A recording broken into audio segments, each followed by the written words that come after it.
Gentlemen. This week in particular, you're going to hear about hadron physics, and in particular, why, you may wonder, in the age of the LHC, which studies distance scales of a 10,000th of the size of a proton, are we going to talk about a world at the 10th of the size of a proton? Why is that still relevant? And it's still relevant because the one theory that we know of in the standard model that is strong, namely QCD, is strong over distance scales of the size of a proton down to roughly a 10th of the size of the proton. And this is reflected in something, the spectrum of hadrons. And the spectrum of hadrons is directly related to the strong coupling of QCD. And there are lots of aspects of this that we don't understand. There are lots of aspects that are still providing surprises. And so this is the reason that this is an area still of active study, even though the spectroscopy of hadrons started almost 70 years ago. So I'm going to begin today with things that you all know, but it's good to begin at a point that we all start together and ask, why are we interested in the spectrum of any system? Now, the reason is that spectroscopy is fundamental because it directly reflects the constituents that make up a system and the forces that bind them together. And the paradigm for this is atomic physics. So when your grandmother taught you about quantum mechanics, she told you about very simple systems, at least toy systems, of the spectral lines of atoms. And we learned that the energy levels of atoms were something like this, and that the spectrum, when you excite an atom, and in particular your little toy model of an atom, like hydrogen with a proton, with an electron going in an orbit round about a nucleus, then we know that when it goes excited into some higher orbit, and of course I haven't drawn this to scale, as you all know, because if a proton were really that big, then the orbit of the electron would be 1 kilometer away, and the next orbit would be several kilometers away. But nevertheless, when it goes from one orbit to another, it radiates a photon, and this corresponds to the energy difference between those. Now this you're all familiar with, and you know that the photons that are emitted are characteristic of the particular atom. Now, when your grandmother taught you about quantum mechanics, she went a little bit further and told you about that really it's not quantum mechanical, but it's actually a relativistic quantum field theory. And so because of that, each of these objects, the proton and the electron going round in its orbit, is continually emitting and absorbing, photons. And of course, these photons, in fact, there is a cloud of photons around each of them, and the photons go backwards and forwards between them, which bind them together in quantum mechanics.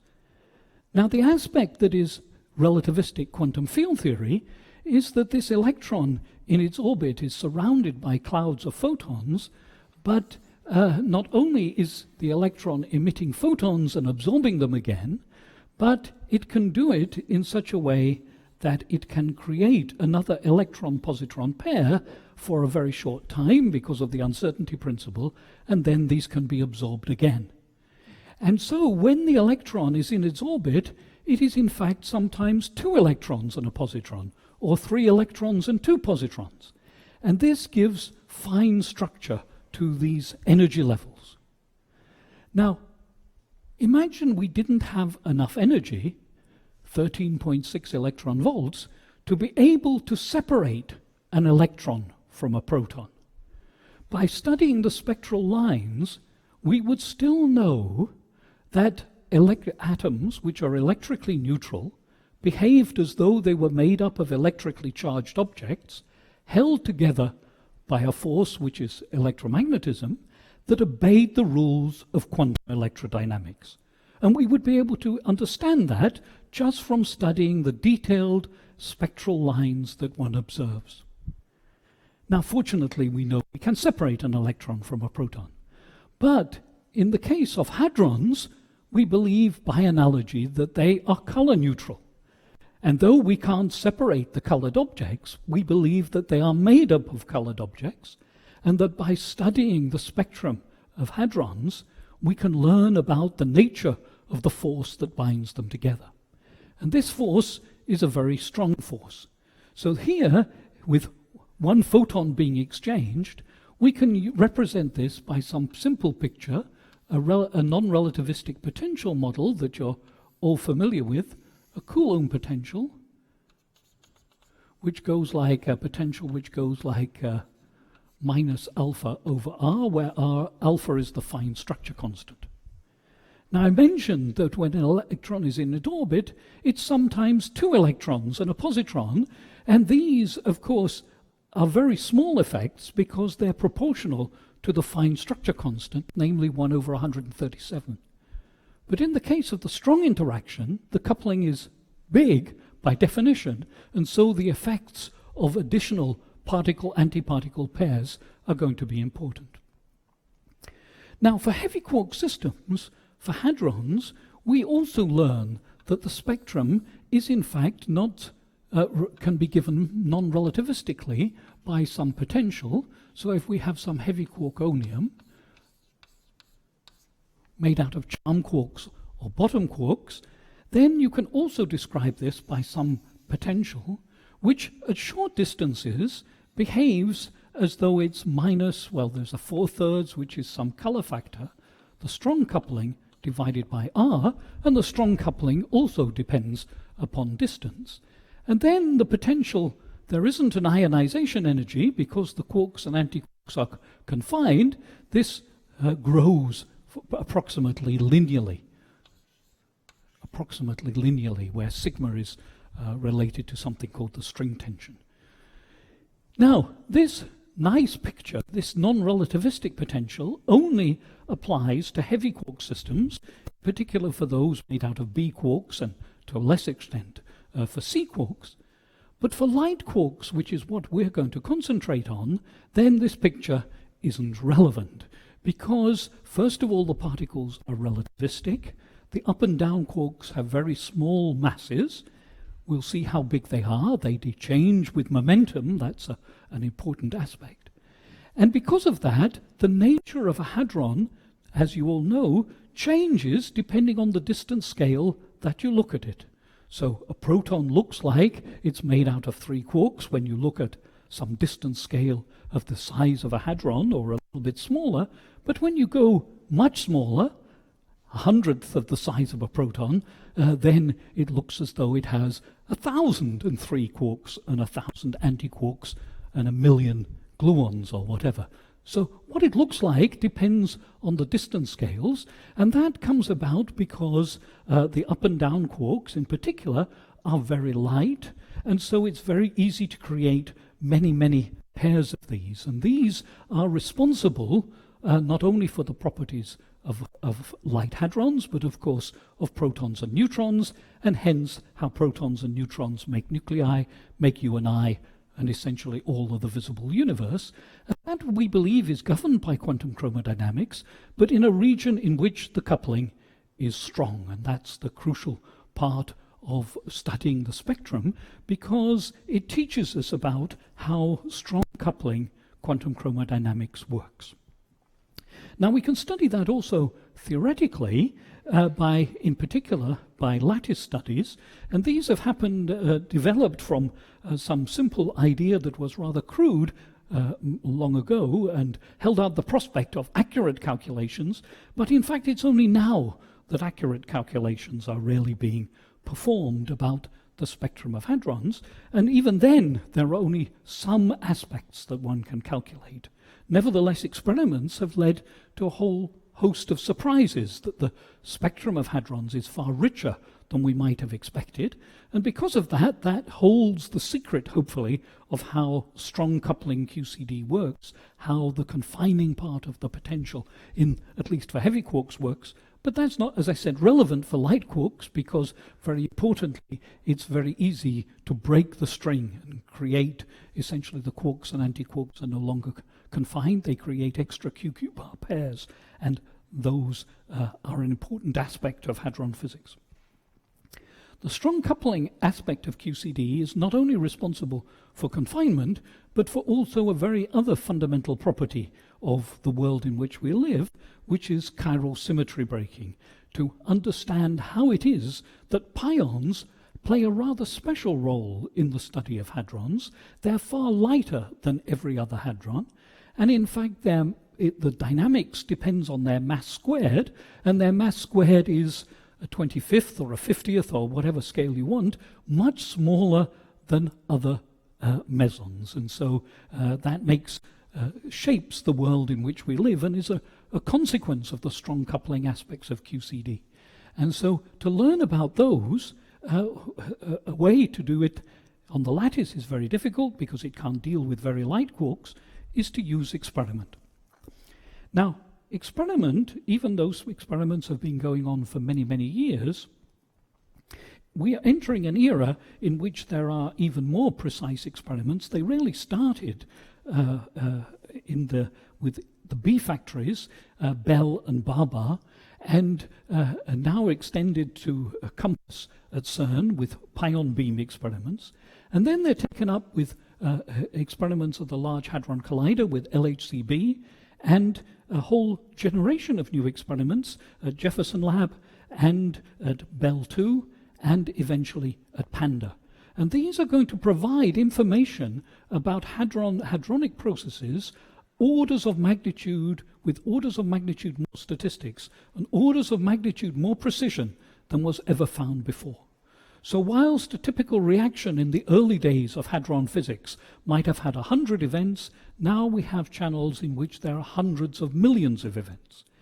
Now what this needs is a whole new way of thinking about them, because to be able to understand the detail, the fine detail that these experiments give, requires a theoretical framework to be able to analyze and understand what this is about.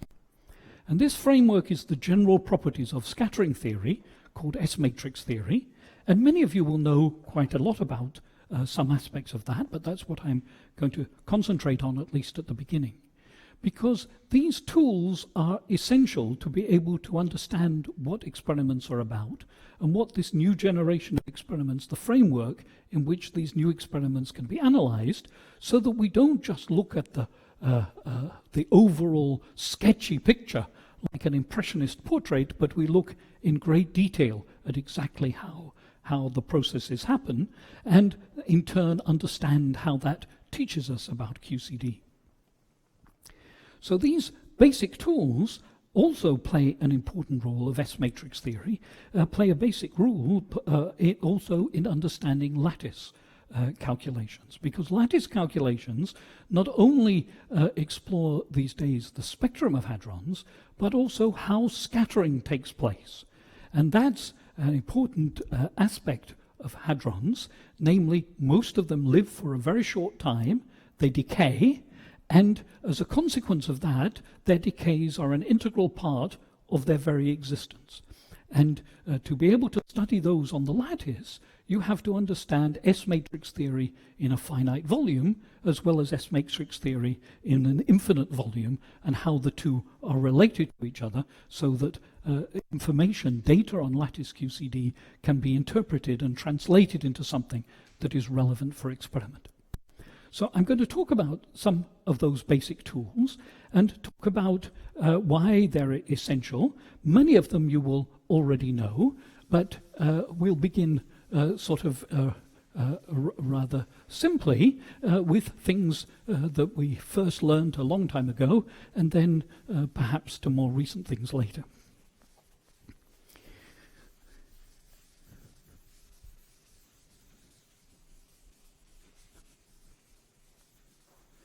Now the first hadrons, to begin right at the very beginning, the first hadrons that we learnt about were of course protons and neutrons, and very rapidly discovered that protons and neutrons were actually closely related to each other. They're sort of brothers and sisters. They have many, many properties in common. They're almost the same mass. And then we rapidly learned that there were other strongly interacting particles which were like protons and neutrons, which were their cousins, essentially, their strange cousins. And everybody here probably has a strange cousin somewhere in their family. Anyway, these cousins are relevant, and the lightest of all of the hadrons, both baryons, like protons and neutrons, and mesons, like pions, the first ones one learns about are essentially stable as far as the strong interaction is concerned. They decay by the weak interaction. Only the proton, as far as we know, has never yet been seen to decay. Now, many of these decays take place over a very short time scale, 10 to the minus 10 of a second or something like that, of the weak interaction. But compared to the time of the strong interaction, which is 10 to the minus 23 of a second, they live essentially a very long time. So the lightest mesons and the lightest baryons live essentially an eternity. If the strong interaction takes place over the time scale of a second, then these live a million years. So clearly that's a correspondingly, essentially forever as far as the strong interaction is concerned. So the mesons that we learn about, well, maybe we start with the baryons. The baryons, the first baryons that we learn about are those that belong to the family with the proton and neutron. So here we have energy levels again, a proton and a neutron, and then we have particles called the sigma and the lambda, and then a particle called the xi. And these have masses in round numbers of 940 MeV, 1130 MeV, and 1320 MeV. And those are the lightest baryons, and they all essentially, as I said, as far as the strong interaction is concerned, they live forever. And the lightest mesons that we've long known, I'll get out of the way so that you can see the board in a second, is we have the pion, the kaon, the eta, and then the eta primed, and their masses are in round numbers again.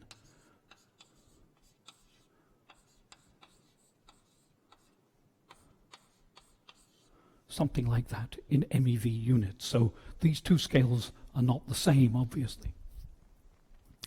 Now, when these were discovered, it was understood that these, and why these existed, these are the ones which have particular quantum numbers, spin and parity equal to a half plus, and these have something called JPC, the charge conjugation, as well, which is 0 minus plus. That you could understand these as made up of more fundamental objects. And as I like to say, probably your grandmother in your first lecture about, or first discussion on her knee about particle physics, she told you about quarks, and that every baryon can be thought of as made out of 3 quarks, and every meson out of a quark and an antiquark. And then, in terms of just 3 flavors of quark, and those are the ones we're going to concentrate on, the light quarks, then you can understand this pattern. And then you can draw these particles in what is called a multiplet or an octet of the 8-fold way, in which if we start with the proton, as you all know, the difference between a proton and a neutron is just the difference between one has an up quark and the other has a down quark. Now, what the axes are, we'll come to in a minute.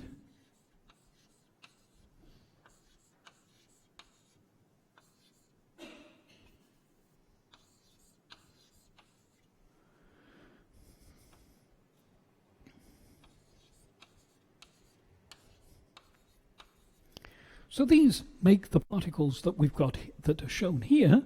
Here are the proton and neutron. And here is the sigma plus, here is the sigma minus, here is the sigma 0, and also the lambda. There are 2 combinations of up, down, and strange. And then here are the xi minus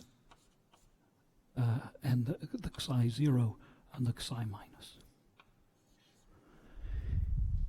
Now, a little exercise for you is to deduce what the axes are that I've actually drawn here. What you realize is that you go by 1 unit of strangeness, or actually minus 1 unit of strangeness, from going up and down, and you go from right to left. You change an up quark to a down quark, and so these have axes in which strangeness goes in this direction and electric charge goes in that direction. And what you learn from here is that whilst up and down quarks have more or less the same mass, that strange quarks are a bit heavier, and in fact in baryons they're about 190 MeV heavier. So this has 1 strange quark and this has 2 strange quarks. And a similar picture happens for the lightest of the mesons, again those that live essentially forever, namely those that are, well, let me put the quark content first. Up, down, down, up bar, up strange bar, down strange bar, and D bar strange, and up bar strange. And then we have in the middle UU bar, DD SS bar. 3 states that sit in the middle. So again, with the same axes, we have the pi plus here, the pi minus here, we have the k plus here, the k0 here, the k0 bar, and the k minus. And then in the middle, those 3 make up the orthogonal combinations, the pi 0, the eta, and the eta primed, as 3 combinations of UU bar, DD bar, and SS bar. And what combinations they are, we'll worry about a bit later. So again, it's the same picture in which, in going from left to right, you interchange an up and a down, and going from one line to another, you add strangeness. But you see that the pattern doesn't exactly follow the same ones as in the baryons, and that's because these mesons here, the pseudoscalar mesons, are rather particular. They're related to chiral symmetry breaking, and so their masses, in fact, turn out that what's related to the quark masses, in the case of baryons, are linearly related to the quark masses, whereas these guys, the square of their mass is related to the quark masses. And that's a particular feature of the pseudoscalar mesons and their relationship to chiral symmetry breaking. Now, the quark model says that these are not the only particles you can have, obviously, because in the quark model, quarks have spin a half, so they have spin a half. So if we make a meson out of a quark and an antiquark, we can combine those into a total spin 0 and a total spin 1, and then we can add between those units of orbital angular momentum, and then S plus L gives you the total spin of the particle. And the particular examples that I've given here, particularly for the mesons, correspond to the system, which probably I should write here, which has total spin equal to 0 and orbital angular momentum equal to 0. Now these guys have another family closely connected to them, which is perhaps more typical of mesons, which is the family, if I can erase this here,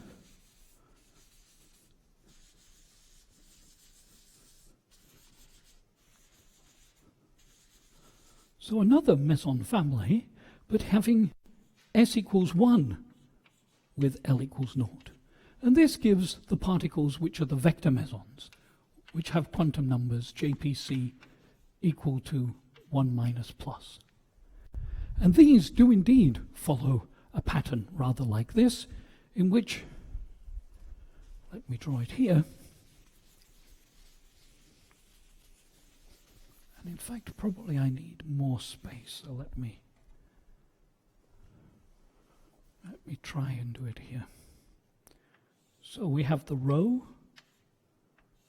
the omega, the k star, and the phi. And their masses are, roughly, in round numbers, 770, 780, 890, and 1020 MeV. Now the rho comes in three charges: rho plus, rho minus, and rho zero.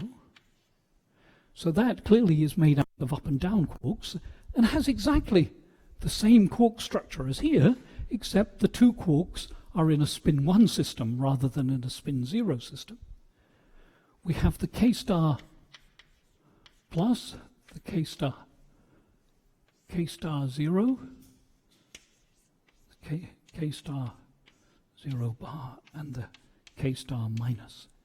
And then there are two other states which are neutral, which are again orthogonal mixtures of these, the rho, omega, and phi, that sit in the middle of this quark model multiplet.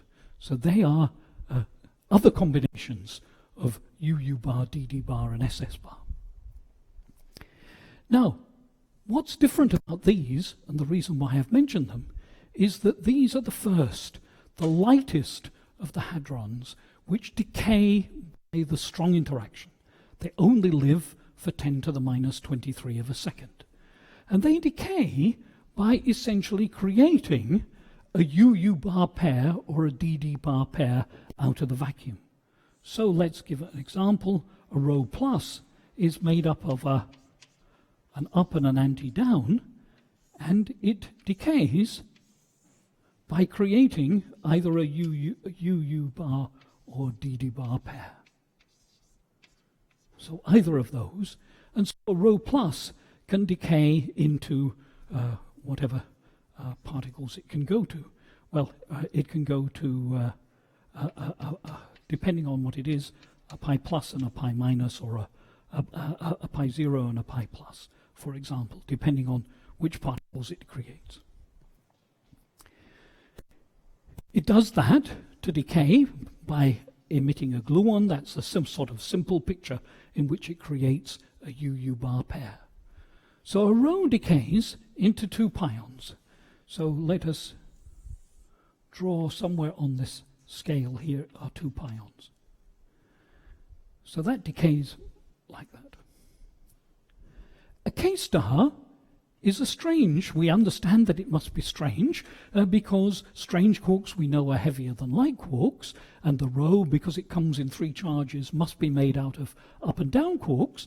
So the K star, it contains a strange quark, and so it naturally has to decay into something with strangeness. So it decays again by creating a UU bar quark, a UU bar or a DD bar out of the vacuum, and decays into K pi by creating a UU bar or DD bar pair. So this decays, where shall I put it? Somewhere here. Decays to K pi. So that's clear from the properties of each of these particles here, the rho plus, the rho minus, each of those, what they're made of. But then there are two particles that sit in the middle, which have to be orthogonal to the rho zero, and the rho zero is UU bar.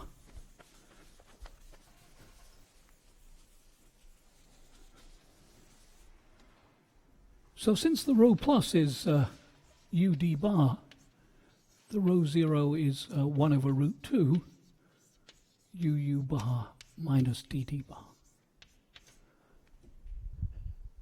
Now the other two particles that sit in the middle, the omega and the phi, are orthogonal to these. And then we see that the omega, and in fact let me draw it over the top here, the omega, its main decay, is to 3 pi. It decays into 3 pions. And then we see that the phi, this rho and omega have roughly the same mass, so you're not surprised that they're also made up of up and down quarks.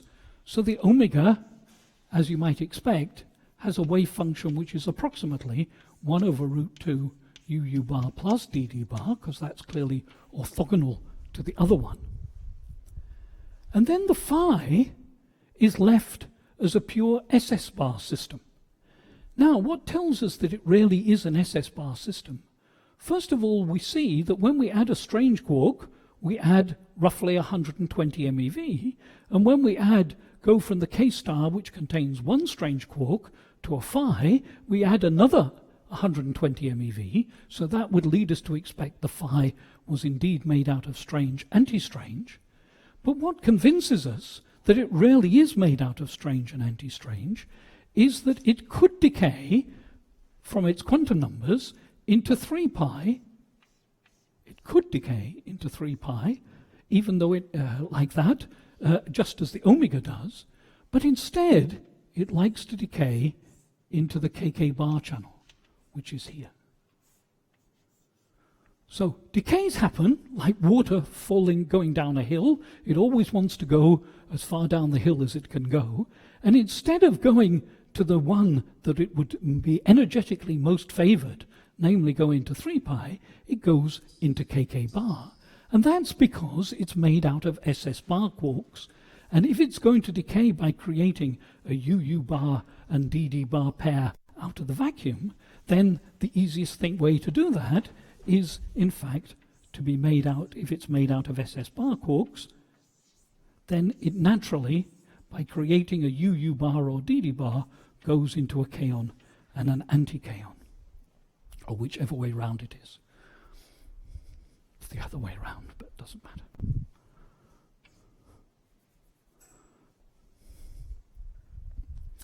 And that tells us that indeed this quark model multiplet is what is called ideally mixed, namely that the states that sit in the middle are either combinations of UU bar and DD bar, and SS bar is the orthogonal one.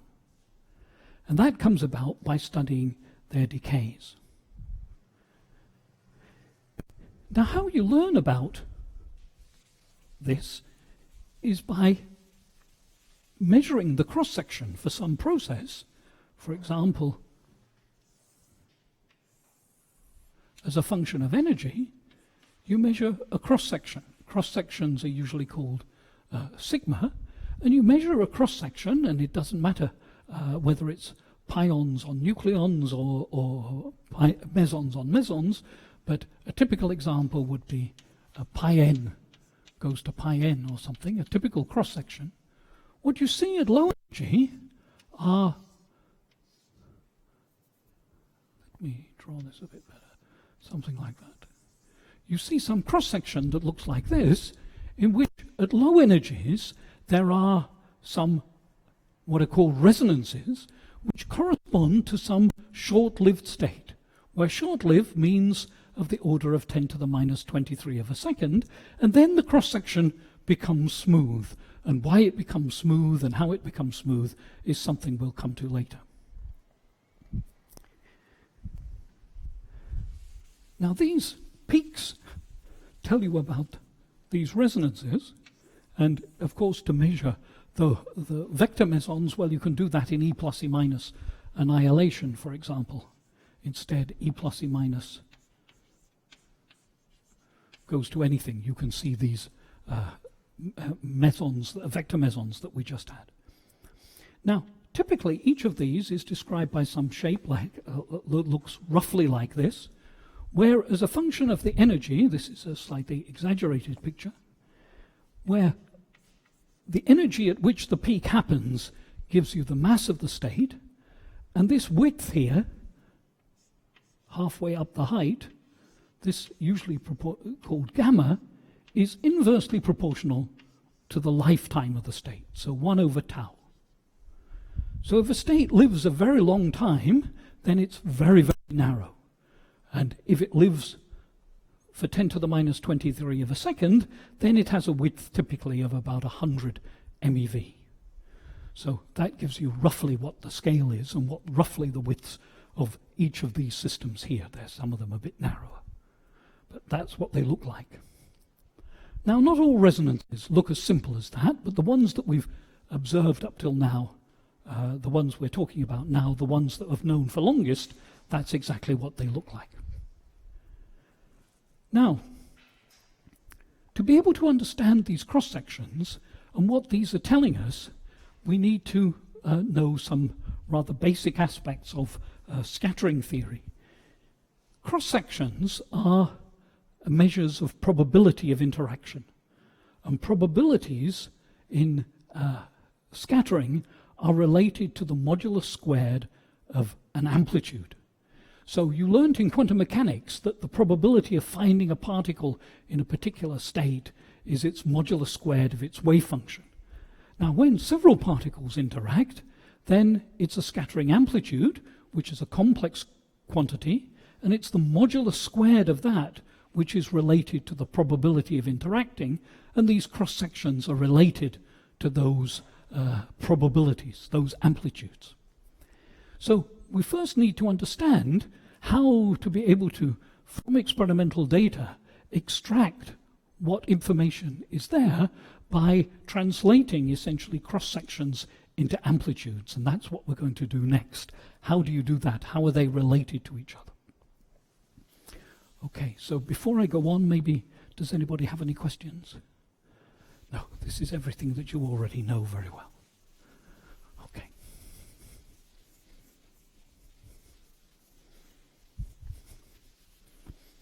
Now, to do the next step, we need to decide what variables cross-sections depend upon. And the reason that we need to do that, or maybe it's not obvious at the minute, so you can see where we're going, a short-lived state corresponds in a cross-section naively to some peak. But it's not quite as simple as that. Each state has a set of quantum numbers. It has spin and parity and so on. And they tell you something about the angular distribution of the state.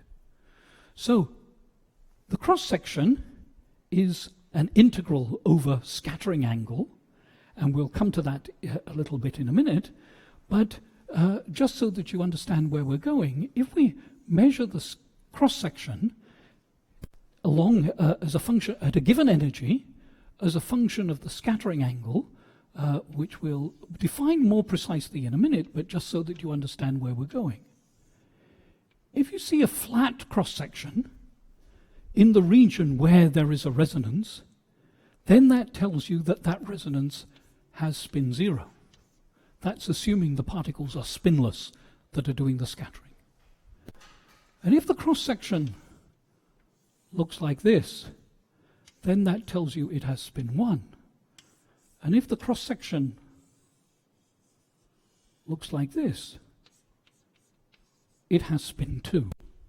So life isn't quite as simple as exactly these little pretty pictures, because it's never just a particular one of these. There are many things happening at the same time. But what you see is the number of dips in the angular distribution tells you about the spin of the state that is created. So if at this particular resonance the cross-section looked like that, it wouldn't actually look as simple as that. You would know that it had spin 2. So why is that? How is that?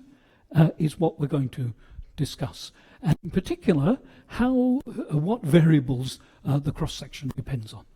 So let's consider something again that you probably all know very well. Spinless particle scattering, just to make life simple.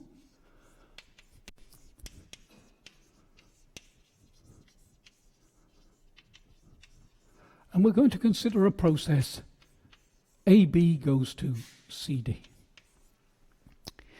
Now, in spinless particle scattering, everything only depends upon the momenta of the particles. And there are obviously 4 momenta, so there's PA along to PD. And that looks like, since there are 4 momenta, that there are 16 variables. But because of momentum conservation, there are only 12 of them. And then, because each of the particles is on mass shell, and this is the 4 momentum, then there are 4 constraints from the masses, so it looks like 8 independent variables, but as you all know, there are only actually 2 independent ones, and that's a consequence of Lorentz invariance and frame independence. So the simplest way to see what variables the process depends upon is to go to what is called the center of mass frame. And then in the center of mass frame, particle A goes in this direction, and by definition, particle B goes in that direction, and then particle C goes off at some angle that we'll call theta, and particle D goes back to back with it, similarly at an angle like that. I'm sure this is something that you must have done before, so let's do the simple kinematics. And of course, as always, we're going to work in a world in which the speed of light is equal to 1, so h bar equals c equals 1. So we write down what the 4 momenta are, and PA, we'll call this the x direction, and we'll call that the y direction. Sometimes you choose that to be the z direction. It doesn't really matter. So then with this, the time component, you have EA, P, 0 and 0, and PB will be equal to EB minus P, 0 and 0, and clearly it's minus P because it's got to be equal and opposite to the other one. And then you define a variable which we'll call the square root of S, which is equal to EA plus EB. So that's the total energy in the center of mass system, is the square root of S. And as a Lorentz invariant, as I'm sure you know, S is equal to PA plus PB squared.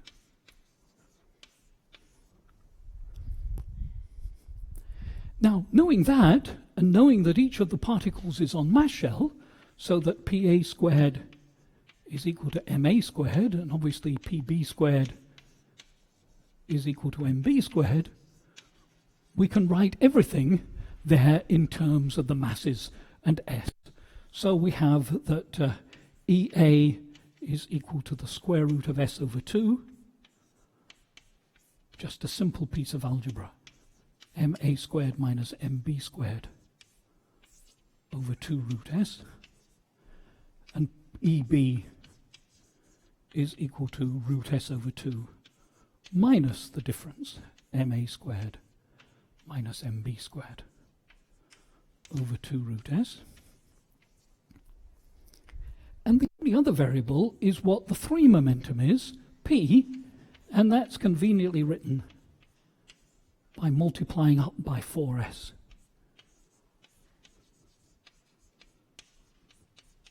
So this you can just deduce by a simple piece of algebra, which I'm sure you can all do.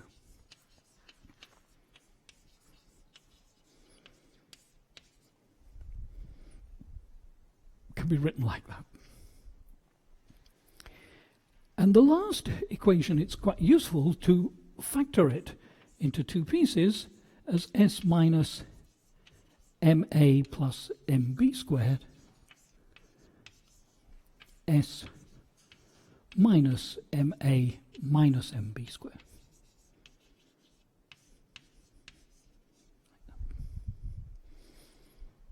Okay. So for the initial state, everything can be written in terms of the masses and one variable, S, where S is the square of the center of mass energy.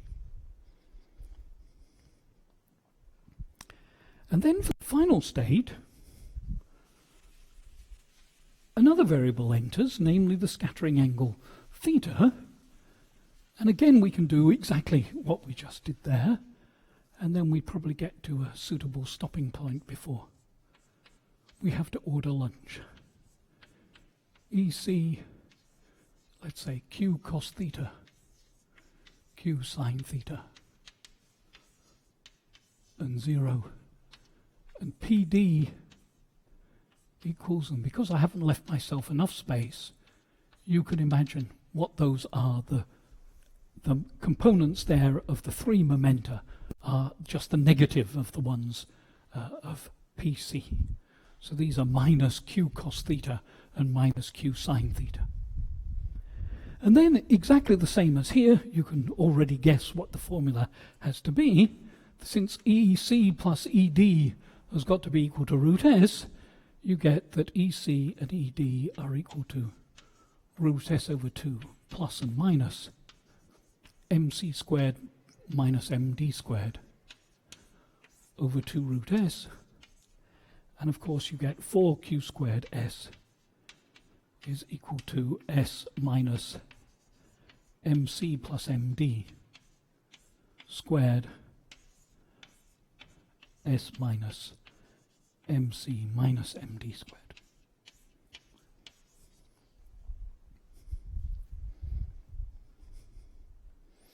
So here we just have two variables which describe the process, S, or the square root of S, which is the energy, and the center of mass scattering angle, theta. And we can write down, we can draw in a plane, and then we'll stop, where the physical region is. So if I plot, what should I plot? Theta this way, from 0 to pi, 0 to pi, and S this way. Oh, let's put the square root of S this way. So the physical region, this is the physical region, where this threshold is the minimum, is the maximum of those two. So it's the maximum, it's MA plus MB. So physics takes place inside that region here.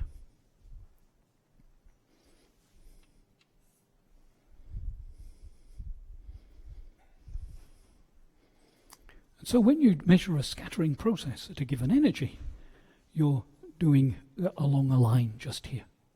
And that's to tell me I've got to stop.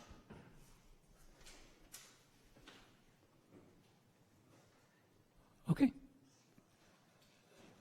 So we come back in 15 minutes and you'll see where we're going.